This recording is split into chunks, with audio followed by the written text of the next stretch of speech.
मारला आहे आणि कुठं झाली ही घटना? पवन अगोदर 2 पोरी आल्या, गाडी आडी लावली. मी आणि माझा मुलगा दुकानावर चाललो होतो. आले मागून की त्या पोरीनं गाडी आड लावली, गाडीची किल्ली काढून घेतली आणि त्याने फोन केला त्या पोराला. ते आलं 4-5 माणसं घेऊन की लगेच 4 बायांनी आणि 2 पोरांनी मारलं. धारदार शस्त्र होते आणि रॉड हाणला डोक्यामध्ये. काय वाद आहे नेमकं?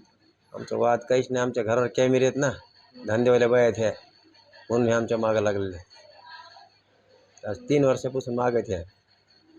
आणि तुमच्यावर या अगोदर सुद्धा हल्ला झाला होता. याच्या अगोदर ते 3-7 त्यांनीच केले, माझ्या घरात घुसून मारलंय. आणि हे पेटबीट त्यांच्यावर पूर्ण मॅनेज आहे. पेटबीडवाल्यानेच मार लावले आज आम्हाला. खेत्रे आणि ह्यो ठाणे अंमलदार एक आणि बिटा अंमलदार एक देशमुख. काल का केस माग घेते ते म्हणून त्याने आडून आम्हाला मारलंय. नाव सांगा. माझं सदाशिव धोंडेबा कोकाट.